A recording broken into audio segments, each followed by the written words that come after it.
Ингушетия на третьем месте в рейтинге движения «Антидилер» по эффективности работы против наркомании. Встреча Юнусбека Евкурова и Дмитрия Носова.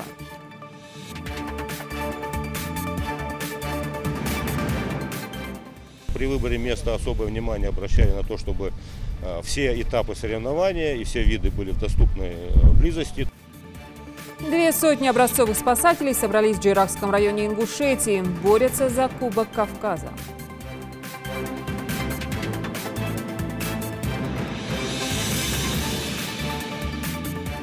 Дня 3-4 мы полностью закончим уборку озимых, и здесь у нас остается еще кукуруза. Каждый колосок на вес золота. Вопреки погодным катаклизмам и прочим сопутствующим обстоятельствам. Репортаж с поля. Ярким примером того, к чему может привести отсутствие детского кресла, является недавняя авария, в ходе которой пострадало 3 детей. Так что не стоит экономить на безопасности собственного ребенка. Установить детские кресла в салоне авто настоятельно рекомендуют в ГИБДД. Ценность этим изданиям придает еще то, что это книги, которые привозил наш глава из разных поездок, или люди, которые приезжали к нему, привозили ему их в дар. Читайте на радость. Книжный фонд Национальной библиотеки пополнился новыми подарочными изданиями от главы республики.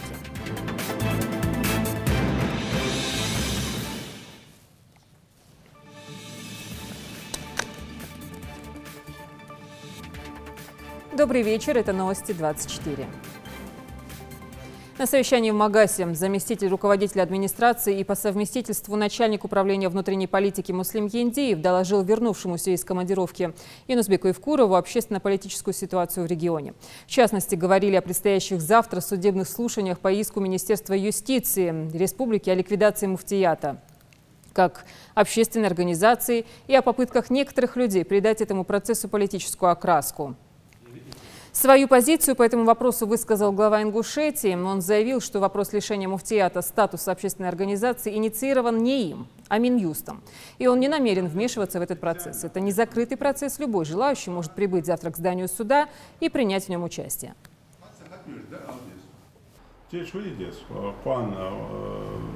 Любой арвали.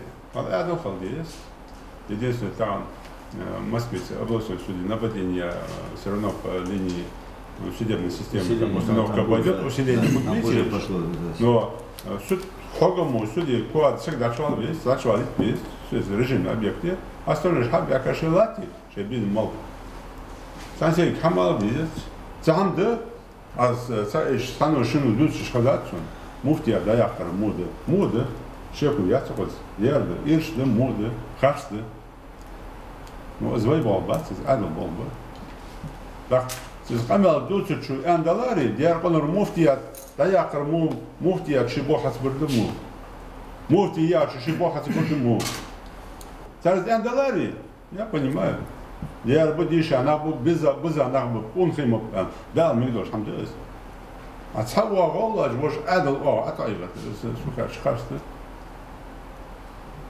sukar çıkarstı adl o ataylat ne sanal هذا صلابه كل ده مخبات كم مخدات صح مخدات خوش لا تجمد مفتيات اللي مفتيات بولدي نعم ناس حلقيات تحيات نعم مسن تبولدي قاديات اللي قاديات مسن تبولدي يجي بوليس اللي يجي سويت علم ولا سويت علم مسن تبولدي يجي مفتيات تاي قاديات تاي إما مشكلة مسن كنترول يجي سويت علم سكر مش الدليل Но дети, так он лавтер хоть все. Я спасибо. Нах стал адл сант дорогие, хам цеди лера зергаша хитит меня, но тем не менее ценаха маснин цик хабвар бошна хади да адл низм яжда хам лавтер дик. Biz адл низм ди хам лордеж ди хам лаш бошна из лорде дельги хади жду шаняж. Жняла так это прежде части ти хоча наха шваж мо бошнаха препятствия создавать теж. Сану лишь жлач хочешь харцу бы, тем более цедишь аж наха имам аж хадижды, сар пиарская на руз много шанс сар шваж аду сиждыс. Ажу наха нокли милыш наха харстер мадилыш наха сикан низ дуа самар мадилыш аж сар шваж аду скамял мадиш. أقوانش حبي قاعد يتنق حالة صديقه نقول قلت لي أولس حالة سجلات خوش سكش عارض شي بوق بجددت سان سديزي عارض شي بوق ببدامو لي از عارض بوق ببل خادي يجد مسنين شي مالله حواجنا قوان عارض شي بوق ببل عارض شي نظم لور ببل خادي يجد مسوا أنا أش بروفني من أورجن شي بوق شي приказы до شي ديهم установка جو شي инструкция جو از بوق حبيش بوقش به صار از بوق ببدامو لي از خيش بقى خيترسون سان صدوار هماجه أربعين سيج صدوار دو لازم كجي صدوار دو قام يالجي سيج ناخدي كان أياخش بيستيون سيج конфликт ситуация создавать директор إيش قام يالجو سيج نيسلو بسانيقين نيسلو نو إيش نيس بنرجديون أما ياخدي كان صار كوان سيج بوق تبوي لون بيا تقول بيا ساندي كان أدلو شي بوق حبيش دي كان هنزاس بيا بوق السان خاديز например سيج أول ترجديون أول ستديون واه يرجد وجد دياهر بالناخ شو قام يالجي سا إنترنت عاش كيس الشيخ دوار سنمخيت سان شيخ دالتس عادل دي هن شي باتخونك بوق باش دوالجدي بوق باش بو جزوم ديش بول ناخ صار يو جو خارتون حكوتي واخش لا اش بروبليكات باش لا ответственности да بروبليكات بده اندريا زبوق دا شيخ ببسيش الحمد لله رب العالمين والصلاة والسلام على رسوله محمد وعلى آله وصحبه أجمعين سوف الله در إلشة تحسنا حقيقي تخنا إنترنت خلدا قانا وخلي مقاسي حاب يحكى ناخدي هنا شوي باسبورتج دولجة حداخ كديش يعني بديش عشناها قيكر لجدا موتيجي تول صوي موتيات تصرغ اشتدي هن متك خني حدول تيج دعوت رلصو تيك خلديش يعني ناخ حقيقي اسقيكم دعبهاب ناخ قيكر لدي ناخ دا الوالرسو سوفال والألشة يمفتيات في دخولنا центр مسلمان республики إنغوشيتيا في مهكلات جوا از يدعول جات يدعولارها همدات يتول قادي هنا وزنا حلم قست يتول قادي هنا شواشت ناها خلومي أوه جوردي باخش بولش ناها أوز جوردي بولش عدلات وحزم بي أنا ناحق على ديخر درس. بسم الله الرحمن الرحيم الحمد لله رب العالمين والصلاة والسلام على رسول محمد وعلى آله وصحبه أجمعين أما بعد السلام عليكم ورحمة الله تعالى وبركاته هم سلمي قوي سونا تا خوان بلوجور سؤال تاعنا وداخل باسكن تحت إمام جدي هنا وي مخر مفتي تقول غيرت تيدا غادي هنا تنورت هذا دي تسقول ورت هذا ما نقص دور ده دغش بعد دويتي أنا تحقيق لذات تاعنا وز وسويشاني خلينا بيختي نيخت ثاني تاعنا سويشاني حالتي مفتي تقول أنا لا الحمد لله سوي مخ درفت يعني مفتي بيبيشت بو حد صبر سندور تاع شيء دي شيء أستنوا ديت نسدي شيء دور هم ثاني هنا قاتش حديد يسيت بيخ بالر شيء عاد وانجا عاد نظام ده يعني دور تبارة تام دور ده يعني أدبستن ده قدر دليل يعني شيء دور ده شيء بيختك أكبر مكان بيرتش حمداس نو مفتي تقول غتيج تقول غلار حمداس سو شيء هنا ناخذ يعني قيق ده تبي بيج باس بالي بيسيتانا تبيقش باب وزدق تبق بمتيجاس يمفتي تقول متيجاس لا لندن يقول يرغى حمداس دا اخ من قاستا من خادس فتغني الله تشو باتشال قرسيس فيدراسيون شو دوردو وي زقون لور ديزكي نظام لور ديزكي نظام شي دوغش تبار عادو شي بو ببولغي اصحاب قيت ديز ويدي تقام على عاد شاد ديز لدو شاد ديز ناس قانون حابي كاتيش تدور از حوزه تان بيخم بديان از المفتي دقول يعني از باخ بيج متر واسي دقيق باخذ صور انا دقول جوجاست الحمد لله اقبشت بو تطر ديان نيس بو وي حبطابي بيز مسي ورسادير عادل دحضر بمول غيرتي سنه وقدات عادل بولي ديشا ناس حتى مرت بو بول بيز قدال يندل دا برتو بو بدا نظام لوري دا توفيق لولدي. В целях анализа ситуации по вопросу ликвидации централизованной религиозной организации Духовный центр мусульман Республики Ингушетия, Управлением Минюста России по Республике Ингушетия принято решение о приостановлении рассмотрения данного дела судом. Соответствующее ходатайство направлено в Верховный суд Республики Ингушетия. Духовный центр мусульман Республики Ингушетии даю خبر держа خبر со управление по делам религии Бог бежал хуго информации з цик хугиожа суд хугиация تيجي قوان نختبول أن متيجي ويبيخ مخ باخر بول باخر خوي تبول أن متيجي تيجي هات سون خوتشخ أجنخ تيجي باخ بيزجي تيجي إزديجي حمدا. В интернете, в социальных сетях есть информация с призывами к людям выйти на митинг против ликвидации муфтията. Я, как министр по национальной политике, как член Президиума Совета Тейпов, узнал об этом буквально день-два раньше. Я обращаюсь к нашим жителям, к нашим священнослужителям. Завтра суд, завтра 2 августа суд не состоится по поводу муфтията. Есть ходатайство Минюста Республики Ингушетии, ходатайство для Верховного суда. И по этому поводу хотел обратиться к нашим жителям, чтобы они завтра не вышли на так называемый митинг, так как суд не состоится. Продолжаем выпуск. Ингушетия в рейтинге движения «Антидилер» по эффективности работы против наркомании находится на 3-м месте. За последние несколько лет уровень наркомании в регионе значительно снизился. Об этом в ходе встречи с главой региона в Магасе сообщил лидер движения «Антидилер», член Общественной палаты РФ, бронзовый призер Олимпийских игр 2004 по дзюдо Дмитрий Носов. По его мнению, успехи в борьбе с наркоманией в республике достигнуты благодаря грамотно выстроенной политике руководства субъекта по популяризации спорта и пропаганды здорового образа жизни среди детей и молодежи, открытию новых спортивных объектов. По оценке движения «Антидилер», Ингушетия занимает у нас 3-е место, именно по положительной оценке, да, а не по проблемам с наркоманией.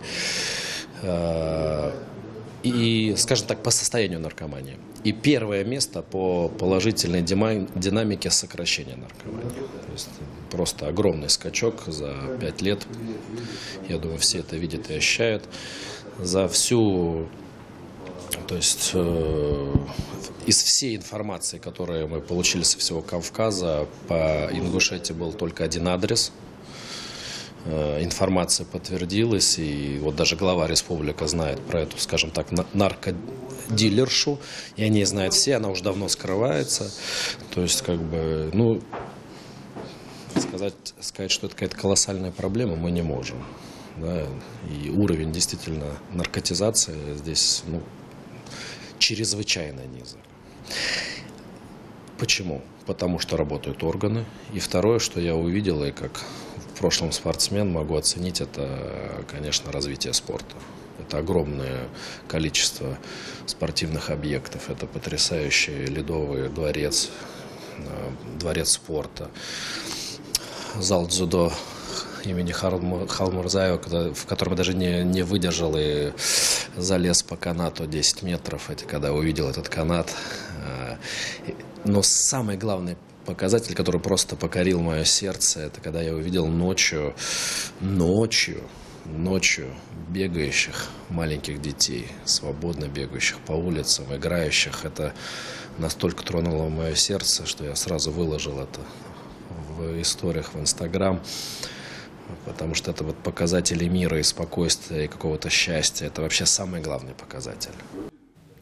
В рамках встречи Юнусбек Евкуров и Дмитрий Носов подробно обсудили вопрос создания в Ингушетии общественного молодежного движения против аптечной наркомании. Лидер республики сообщил, что благодаря проведенной комплексной работе в Ингушетии приостановлена деятельность аптечных сетей за нарушения при продаже лекарств. Глава республики отметил, что помимо проверок с владельцами аптек проводились разъяснительные беседы о недопустимости продавать молодежи лекарства с психоактивным действием без рецепта врача. Поддерживать такие идеи хорошие. У нас очень хороший проект в стране есть «Трезвая Россия». Да? Вот. Парень там работает. И проект сейчас вот «Антидилер», да? Вот, который ты возглавил и повел. Это в любом случае механизмы включения общественников, простых людей, именно в борьбу со злом, который против общества. Да, мы вот сейчас по этой женщине в Карабулаке, там, или по ряду других у нас, не только эта женщина, где мы по закону очень долго должны там что-то делать. Да, по закону. Ну, закону мы не можем поперять законы. Почему? Потому что если один раз там вроде бы там на благо там что-то сделал, и тут же это же может потом пойти уже в другом русле. Конечно, там по закону очень сложно. Вот когда общественники работают, то им несложно переследить и показать, и рассказать какое-то там влияние, а когда это не нарушает законы в том числе. То, что вы хорошие проекты, я там тоже обсуждали, вы не спрашиваете у нас, у власти, где у вас аптеки, где продаются лирика там, или наркотики, да? Вы это опросом населения, там, в соцсетях, не видя вообще совершенно человека. И там ни у кого нет умысла что-то прятать, да? Если оно есть, они про это и говорят. Подробнее о визите Дмитрия Носова и реализации проекта «Антидилер» расскажет Мария Мистоева. Десятки регионов страны, сотни спасенных жизней, тонны ликвидированных наркотиков. Дмитрий Носов с активистами движения «Антидилер» колесит по стране в надежде спасти молодежь от наркомании. Он уже побывал в разных регионах Кавказа, в Ингушетии впервые. Мнение о республике, признается он, складывалось только по рассказам, но приезд перевернул все его восприятие. В 10 часов вечера мы в Назрань заехали. Уже темно на улице, и дети играют трехлетние. Бегают, прыгают, такие беззаботные, вокруг фонтанов. Я сразу стал это фотографировать. Выложил в Инстаграм и все, потому что это чудо. Ну, точнее, это не чудо, так должно быть. Но это так круто. Эти бегающие дети, это лучше миллионов слов, отчетов, там, всяких флагов там, или еще чего-то. Говорят о мире, спокойствии, просто о жизни. Дмитрий Носов делится с собравшимися о целях проекта и уже реализованных инициативах. Закон о запрете курения в публичных местах, продажи и употребления насвая – все это его предложение. Идеология проста – сохранение человеческой жизни и возвышение ее над материальными и другими благами. И по мнению активистов, в Ингушетии в этом плане выстроено правильное понимание. В Ингушетии ситуация фантастическая, в хорошем смысле слова, да. Здесь практически, здесь нет работы для антидилера по выявлению там, и пресечению на данном этапе. Самая тяжелая ситуация в Ставрополе, в Ставропольском крае, особенно в Пятигорске. Ну и сейчас еще дойдем до Дагестана, посмотрим, как там. В зале активисты различных движений, политики и общественные деятели. Каждый из них не упускает случая задать свой вопрос гостю. Кого-то интересует статистика, а других достижения волонтеров и советы. Высокий рейтинг республики в списке регионов по борьбе с наркоманией, конечно, радует. Но главное не сдавать позиции, считают здесь. Конечно, отрадно, что у нас в республике, может быть, эта проблема не стоит столь остро, как в других регионах, чтобы не сглазить. Но, тем не менее, она важна. И с ней эту работу надо вести на должном уровне. Радует то, что она у нас, что наркомания у нас столь большого развития не имеет, скажем, как в других регионах. Такие визиты в наш регион важны для поддержания положительного облика республики, считает Батыр Хамхоев, чтобы люди знали, наш край развивается и идет только вперед. Затронута не только проблема наркомании, но и то, что развитие региона. То есть уже не монорегион, а то, что люди приезжают, и вот это вот на широкую ногу идет развитие, это совсем другое. В первую очередь то, что ребята приехали, и то, что они будут рассказывать то, что действительно есть, вот это уже успех. А путешествие активистов продолжается. Их ждут в других регионах. А напоследок гости отметили, важно, чтобы в будущем Ингушетия не только не потеряла свою третью строчку в рейтинге, но и общими усилиями молодежи и власти добилась первого места. Мария Мистоева, Хаваш Гойгов, Новости 24. В Джейракском районе проходят соревнования на Кубок Кавказа среди спасателей. За приз и звание борются 18 команд из ЮФО, СКФО и Крыма. В многоборье демонстрируют скорость, выносливость и ряд профессиональных навыков спасателей в горной местности. На официальном открытии побывал Тамерлан Хамхоев. Джейракский район по праву можно назвать самым безопасным местом на земле. Уже второй день около 200 спасателей и профессионалов оспаривают право быть первыми в борьбе за Кубок Кавказа. 18 команд съехались из Южного, Федерального, Северокавказского округов и Крыма. Первый этап соревнований уже пройден. Участники преодолели 3-километровый кросс. А сегодня награждают победителей и призеров в командном и личном зачете.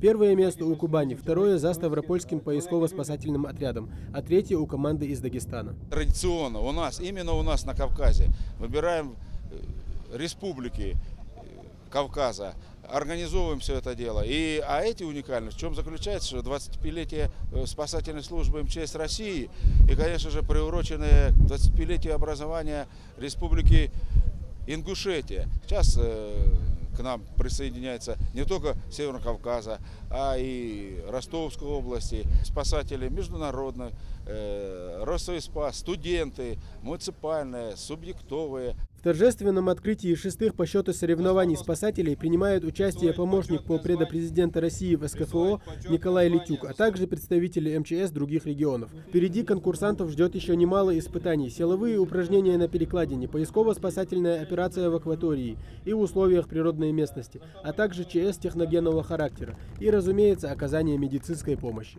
При выборе места особое внимание обращали на то, чтобы все этапы соревнования и все виды были в доступной близости, то есть чтобы в пешем порядке можно было добираться. То есть, в принципе, они все здесь этапы можно пройти пешком и посмотреть, как это делается, каким образом делать. Ну и всю инфраструктуру, которую успели во всяком случае сделать, мы ее подготовили, сделали, пока что там жалоб нам нет. Для ингушской команды соревнования пока складываются неплохо, но дисциплины, в которых ингушские спасатели точно будут на передовой, еще не стартовали. С уверенностью прогнозируют в команде. Хозяева соревнований намерены удивить своих соперников.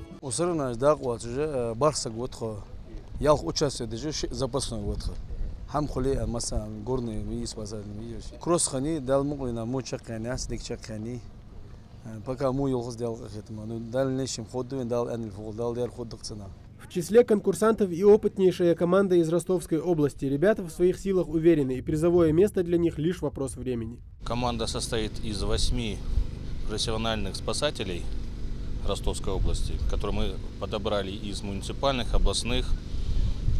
Ну, соревнования, конечно, будут серьезные. Пытаемся в пятерку войти.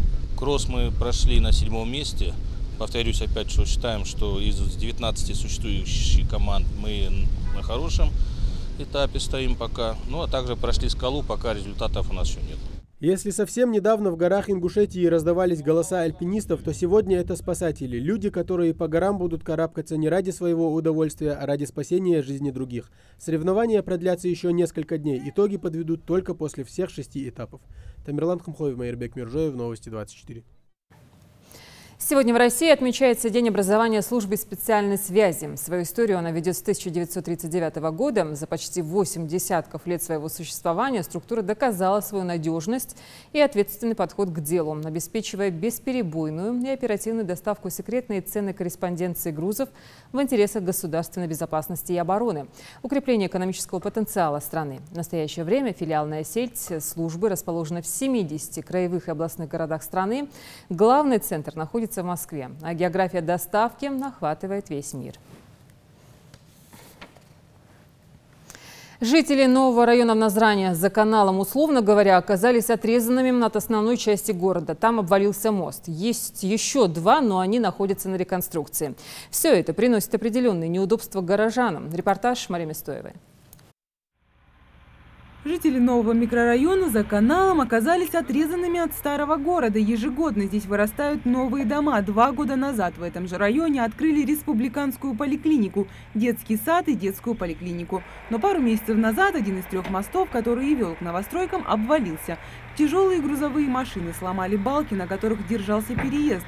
Построенный, кстати, еще в 90-х годах, именно для перегона скота. Такси вызывают, обычно сюда подходят, спускались люди сюда, такси вызывали, на конец мира такси вызывали сюда, и на такси уезжали люди. Мост убрали сейчас. Когда первый день убрали вот этот мост, скот со спадбища, когда сюда шло, короче, они куда-то на газелях грузили, кость домой забирали люди. На газелях грузили, скот забирали домой. Единственное, что смогли сделать местные жители самостоятельно, проложить небольшой мостик для пешеходов. Другие 2 моста реконструируются и тоже закрыты для переезда. Жителям приходится добираться домой через Альтиево. Вызвать такси или машину скорой помощи теперь стало весьма проблематичным. Но и это не все трудности. Ну, естественно, если затруднено, нет переезда ни скорой, ни пожарной. Скоро 1 сентября, дети в школу.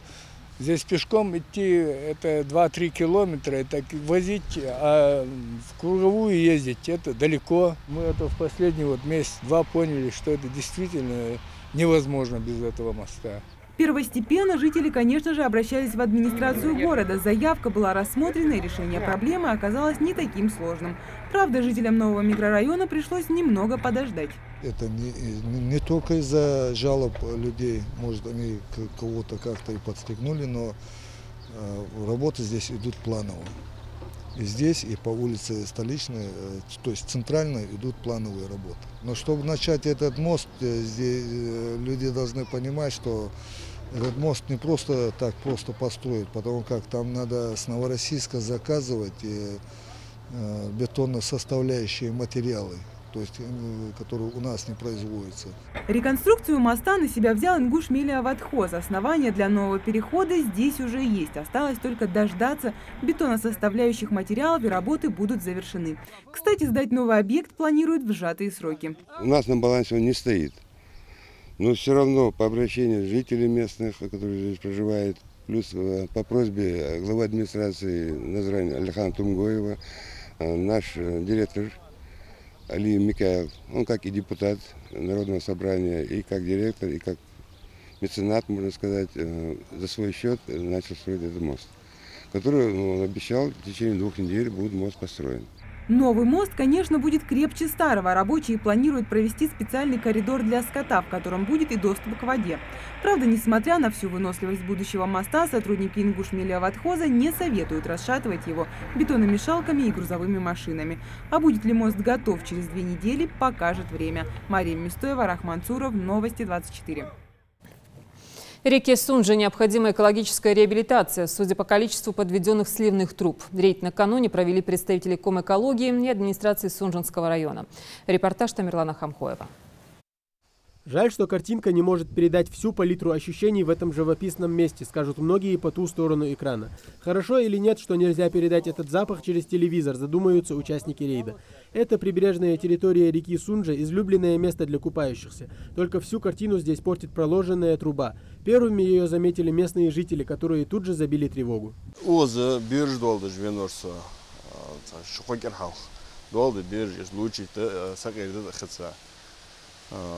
بيرج عشان روز واسع صدحش تربر يحقولش عجوش خيدر بخيدر جو عجو حيواش حجير ده اونر اغ خي بهدج جو محمدير سوكاتش اچسختش باخت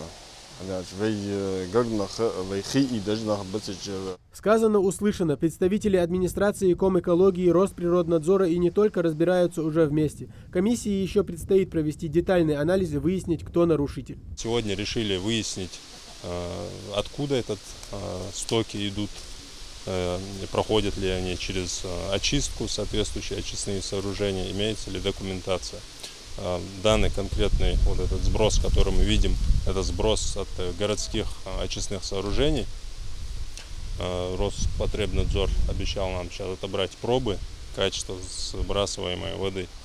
И после чего будут соответствующие выводы и какие-то решения приняты по конкретным городским очистным сооружениям и сбросам. Та же река, но уже другой участок и до боли знакомая картина. Речи о том, чтобы купаться здесь, даже не идет, отмечают экологи. Местные власти, в свою очередь, обещают разобраться. Есть комитет экологии, который выявляет, значит, проверяет. Они нам направляют материал. Если по нашим, значит, нас где-то наказывают. Так и мы сами, администрация, значит, выезжаем, значит, находим конкретного человека, то есть устанавливаем личность, данные на него и, соответственно, направляем материал, составляется материал, направляется в суды. Еще один пункт проверки – строящийся логистический центр в Карабулаке. По этому поводу также появилось замечание к властям в Инстаграме. Мол, налицо загрязнение окружающей среды. Канализационная труба ведет прямо в русло реки. Но дело принимает совсем другой оборот. Выясняется, что труба, проложенная в реку, в качестве отвода для ливневки. Эта труба – это чисто ливневка, которую вывели сюда, но к водоотведению она не подключена. И канализационных стоков-то здесь нет. Как мы видели на объекте, который мы сейчас выходили, все стоки воды, которые стекают с крыш этого объекта, они собираются в одну трубу, и они протекают через отстойник, уже выходят сюда. Я думаю, здесь каких-то грязных, даже мусор задерживается в этих ямах, они будут в дальнейшем очищаться. Сам объект в настоящее время в эксплуатацию не введен. И в данное время там сейчас идет только строительство и заканчивается объект строительства. Борьбу за чистую природу экологи ведут не первый год. Вот только победа в ней зависит вовсе не от них, а от самих жителей. Тамерлан Хамхоев, Майрбек Мирзоев, Новости 24. Второй международный шахматный фестиваль «Башня Согласия» пройдет в республике со 2 по 13 августа. Организатор спортклуб «Ади Ахмад» совместно с правительством и региональным Минспортом при поддержке Российской шахматной федерации и Международного школьного шахматного союза. Приглашены гости и лучшие игроки из различных регионов России, также Израиля, Испании и Кыргызстана. В первый день турнира преподавателей шахмат и судей ждет семинар и мастер-класс от заслуженных тренеров по шахматам. С 4 по 11 августа состоится детский турнир «Надежда Северного Кавказа-2017». В нем примут участие девушки и юноши до 19 лет. А уже 12 числа стартует этап СКФО по быстрым шахматам для взрослых. Ну а главным событием фестиваля станет суперматч между Эрнестой Наркеевым и вице-чемпионом мира Борисом Гельфандом, который пройдет на самой вершине Башни Согласия в Магасе. Главный приз турнира – возможность участия во всероссийском соревновании «Первая лига», а для старшей возрастной категории – ноутбуки. Призеров в каждой категории наградят дипломами, кубками, медалями, а также ценными призами. Между тем, в Ингушетии проходит второй день чемпионата СКФУ по боксу памяти Героя России Сулумбека Асканова. В специализированном зале бокса провели 13 поединков в 5 весовых категориях. Репортаж Юсупа Гелисханова. Как только рефери дает старт удар за ударом, первый сегодняшний бой в весовой категории 52 килограмма. На ринге Мехди Абдурашидов из Чеченской Республики и Зубейр Калиматов из Ингушетии. В первом раунде боксеры ведут практически равносильную борьбу. На каждый удар соперника оппонент в долгу не остается. 3 раунда по 3 минуты. Во втором периоде ингушский боксер ведет себя уже увереннее. Жесткая в прямом смысле битва. Раз за разом соперники обмениваются мощнейшими ударами. К третьему раунду оба бойца заметно подустали, поэтому активной борьбы на ринге уже не видно. Единогласным решением судей победу присуждают Мехди Абдурашидову. Стоит ли говорить, что здесь для каждого главное именно победа? Ведь на кону участие в чемпионате страны. Поддержке спортсмена можно только позавидовать. Имам Катаев сам известный боксер, а сегодня он в числе активных болельщиков. Мы много сборов сделали, соревнований прошли, достаточно боев сделали. И вот этот процесс, который сейчас идет, тоже в хорошую сторону влияет нам. Сейчас еще 2-3 сбора осталось до России, и все, на России будем боксировать нормально. Надеемся очень призерами хотя бы стать, но есть цель первым стать.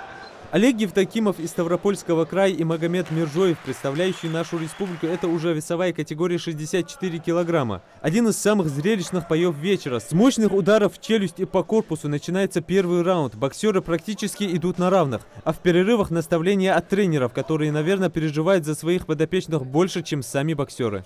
Пашкова и Айрапетяна. Второй раунд и ринг сотрясают настоящие взрывы, так называется целый шквал ударов. Атмосфера в зале буквально накалена до предела, боксеры работают как заведенные на радость болельщикам. Самым сложным для соперника выдался финальный раунд. Кажется, ни у кого уже нет сил даже на ногах стоять. Но победитель должен быть только один, им становится... Победу одержал боксер красного Олег Евдокимов, Ставропольский край. Было тяжело, немножко давит то, что боксирую не у себя дома. Видно было поддержку соперника. Но это как бы с присутствием опыта не мешает уже. Поэтому хорошо справились со всем. Чемпионат, как всегда, на высоком уровне. Я уже приезжаю на него 4-й раз, если я не ошибаюсь. И всегда принимают нас всегда хорошо. Все условия, проживание, питание, все на хорошем уровне. Все ребята очень хорошо подготовлены, все настроены, все хотят победить. И это дает чемпионату особую сложность. Во второй соревновательный день запланировано 13 поединков в 5 весовых категориях. Чемпионат объединил 70 лучших боксеров со всех регионов СКФО. Ингушетию представляют 20 спортсменов.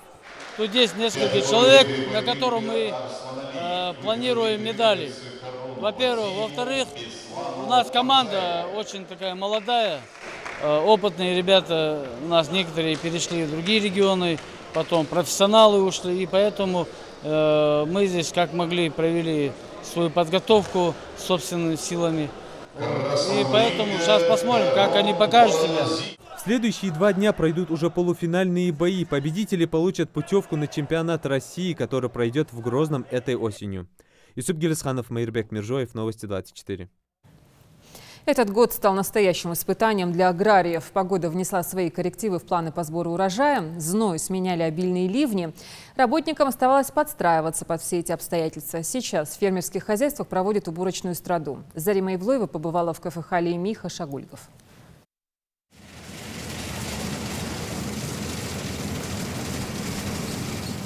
Почти месяц длится это долгожданное, хлопотное и напряженное время в году – уборка урожая. В это время у аграриев по-настоящему поет душа. Что может быть лучше, когда с полей, которым отдано столько сил, каждый день уходят тяжело груженные автомобили с зерном? Крестьянско-фермерскому хозяйству Лейми Хашигульгов более 30 лет. Аграрии здесь с огромным стажем. Но на погоду стаж не влияет. На урожай нынешний год оказался не таким щедрым. Ингушские земледельцы понесли ощутимые потери, в частности, яровых. В такие склады, которых у Хашигульговых 3, пшеница и овес завозится после тщательной осушки. Если сравнивать по республике, то здесь результат неплох. К примеру, пшеницы аграрии собрали свыше 35 центнеров с гектара. Теперь перед руководством КФХ стоит другая проблема – реализация продукции, цена на которую слишком упала. Поэтому в КФХ решили переждать. Начали косить яровую овес. Ну, это у нас для лошадей, для мелкорогатого скота. В принципе, дня 3-4 мы полностью закончим уборку озимых и яровых. Единственное, у нас остается еще кукуруза, но с кукурузой сейчас с погодой, дождей если не будет, скорее всего, мы кукурузу потеряем. Но будем надеяться на Всевышнего, что дожди будут, и у нас кукуруза хоть чуть-чуть останется. В КФХ Лейми трудятся 20 человек, которые обрабатывают 650 гектаров пахотных земель. Они и пашут, и сеют, и технику сами ремонтируют. Еще одно направление – КРС. По словам фермера, на сегодняшний день в хозяйстве содержится порядка 350 голов крупнорогатого скота. Разводят здесь также коз и овец. Молодняк был завезен с Астраханской, Волгоградской области. С разных мест мы завозили молодняк. В прошлом году где-то в ноябре месяце мы завезли молодняк. А где-то 150 голов у нас сейчас находится коровняк, который мы планируем перевести на молочное стадо. Ну, перспектива, если получится, мы его переведем на молочное. На сегодняшний день мы 350 голов наличия у нас, и осенью мы собираемся еще где-то до 250 еще молодняк завести. В год КФХ реализует до 40 тонн мяса, и если все пойдет по плану, то скоро фермер будет радовать жителей региона и экологически чистой молочной продукцией. Зарима Ивлоева, Рахман Цуров, Новости 24. Российские работающие пенсионеры получат прибавку к пенсии в размере 200 рублей. Повышение коснется более 14 миллионов пожилых граждан и инвалидов. На беззаявительный перерасчет имеют право получатели страховых пенсий по старости, за которых работодатели в 2016 году уплачивали страховые взносы.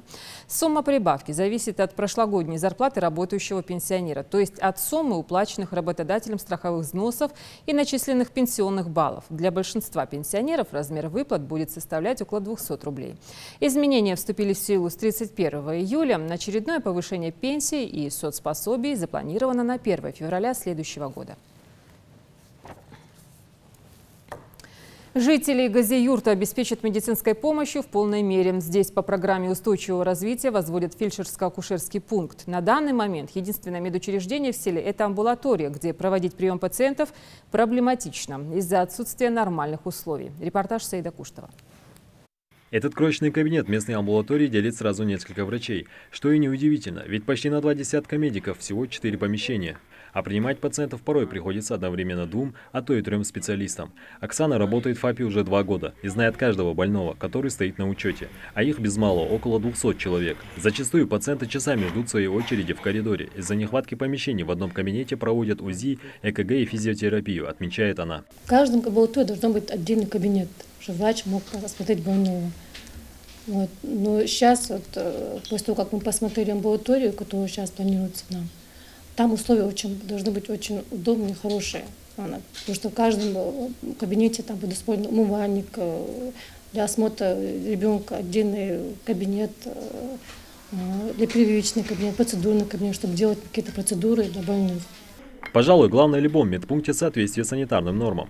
Но в силу ветхости они, к сожалению, соблюдены не везде. Достаточно посмотреть на один потолок и сделать выводы. И тем не менее, врачи стараются всеми силами поддержать стерильность в помещениях. Впрочем, решение проблемы не за горами. В сельском поселении для местных врачей вовсю идет строительство фельдшерско-акушерского пункта по программе устойчивого развития сельских поселений. По завершении всех работ все врачи из старой амбулатории перейдут в новый ФАП. Здание располагается на 160 квадратных метров. ФАП будет оснащен новым современным оборудованием, которое так не хватало сельским медикам. До сих пор мы, честно говоря, испытывали достаточно серьезные трудности. Старенький фельдшерский пункт, амбулатория сельская. Сложно было людям получить нормальное медицинское обслуживание. Я думаю, со сдачей этих объектов очень многие проблемы решатся. Ингалятором пользовались? Пользовался. Сколько раз?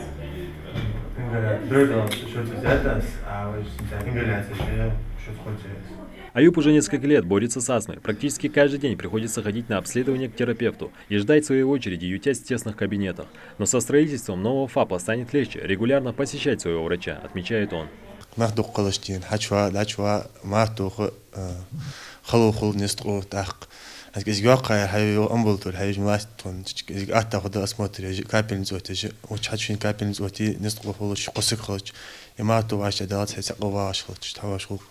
Здание нового фельдшерско-акушерского пункта планируют сдать в следующем году, а пока сельские врачи считают дни, когда они смогут переехать в новые помещения, где в полной мере будут оказывать медицинскую помощь всем нуждающимся. Саид Куштов, Рамзан Миржиев, Новости 24. Нахождение в салоне автомобиля ребенка в детском удерживающем кресле – одно из главных требований ПДД к перевозке детей до 12 лет. К сожалению, многие водители пренебрегают безопасностью маленьких пассажиров, не осознавая в полной мере, что ценой подобной беспечности может стать жизнь ребенка. Рейд по выявлению нарушителей провели в Назране. Репортаж Индиры Манкиевой. Ярким примером того, к чему может привести отсутствие детского кресла, является недавняя авария, в ходе которой пострадало 3 детей. Цель этой акции – призвать родителей сохранить здоровье, а в какой-то степени даже жизни своих детей. Несколько часов рейда и уже десяток выявленных нарушителей. У ингушских водителей, как правило, детское кресло не пользуется такой популярностью, какой по сути должно. Какими могут быть последствия такой безответственности взрослых, говорить излишне.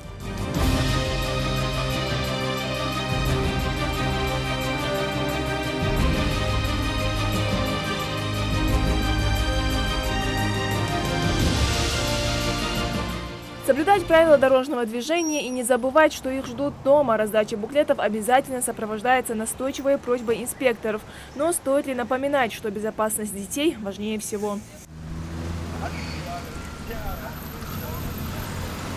Многие и сами прекрасно понимают всю серьезность ситуации, тем более, когда в республике что ни день новость о ДТП. Детские кресла мероприятиями ваш арьяхар. Но ваш арьяхар дик бол бы езжи хани алчы тормостихачы отцогож машин огор яхчы креслачы берцахалчы я кортхалчы дуд сиденник алдуд нара ихолчы дуд дакс креслаж докку проверить я докку чамн хажа мар армш дягатыш. Идеально диканды диканды дал мяш дилбол босл малборыш шорты калкигина. На сегодняшний день сотрудники ГИБДД делают все возможное, чтобы предотвратить ДТП, особенно с участием детей. Подобные акции лишь часть предпринимаемых мер. Хотелось бы напомнить нам всем, нашим жителям республики, что при перевозке детей в возрасте от 7 до 11 лет на заднем сиденье детей можно пристегивать ремнем безопасности, а на переднем сиденье необходимо использовать специальные удерживающие устройства. И штраф за нарушение правил перевозки детей 3000 рублей. Уже через месяц начнется новый учебный год, когда случаи перевозки детей участятся. Инспекторы убедительно просят взрослых покупать детские кресла для детей и не забывать пристегиваться самим. Индира Манкиева, Султан Булгучев, Новости 24. От классики мировой художественной литературы до ценных по своему содержанию и исполнению энциклопедий. Более 40 книжных изданий пополнили фонд Национальной библиотеки. Такой подарок в очередной раз преподнес руководитель республики. Подробно с ними можно ознакомиться на выставке «В дар от главы». Амина Бокова посетила экспозицию.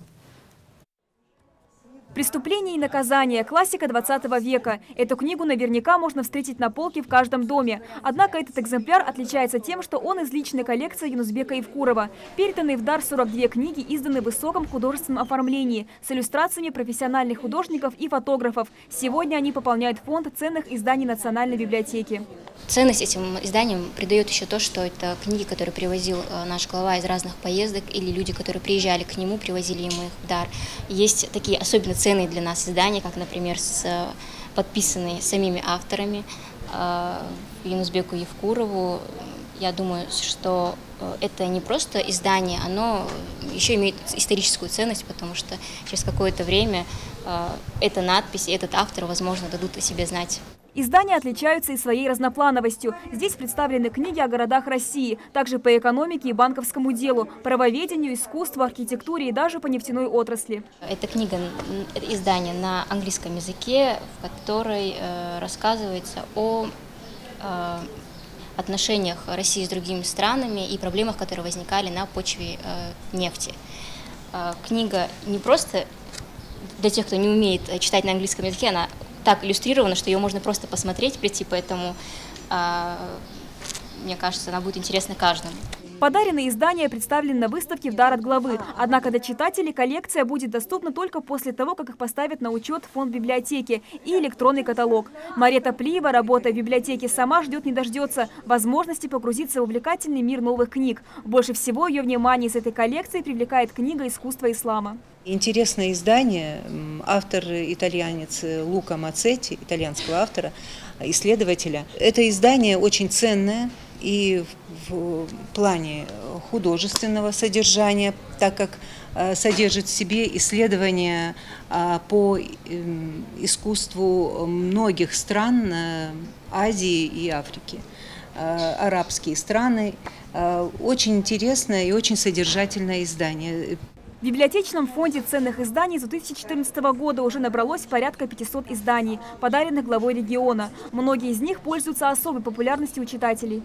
Одним из наиболее востребованных изданий в нашей коллекции от главы республики является книга «Это Эрмитаж. Живопись». В этой книге содержатся все шедевры Эрмитажа, даже многим счастливчикам, которые смогли побывать в Санкт-Петербурге, они, наверное, не смогли увидеть всю полноту того, что содержится в Эрмитаже. Очень много книг коллекции посвящены Ингушетии, написаны на родном языке. В библиотеке они займут особую нишу в экспозиции национальных изданий. Библиотека уделяет повышенное внимание популяризации именно литературы на ингушском. Кстати, сотрудники приняли участие во Всероссийском молодежном образовательном форуме «Таврит» по программе поддержки национальных литератур. Дискуссии и лекции направлены на решение проблемы вымирания фольклорной литературы разных регионов России. На сегодняшний день у нас очень большой актив молодежи, который занимается проблемой исчезновения языка. Чем мы можем помочь этим молодежным активам, которые этим занимаются? И мы постоянно с ними сотрудничаем. То есть издание каких-то словарей, издание каких-то брошюрок, которые там с интересными заданиями, может быть, с кроссвордами на национальном языке. То есть все, что они могут нам подать как продукт, мы можем им помочь это реализовать. У нас есть площадка, где они могут собираться. То есть об этом они знают, мы постоянно с ними об этом говорим и надеемся, что в скором времени это на самом деле какие-нибудь плоды даст. По итогам форума в ближайшее время в Москве состоится книжная ярмарка этносов России, на которой будут представлены книги ингушских мастеров пера. Амина Бокова, Майрбек Миржоев, Новости 24. Следите за новостями на канале Ингушетия и до встречи в эфире.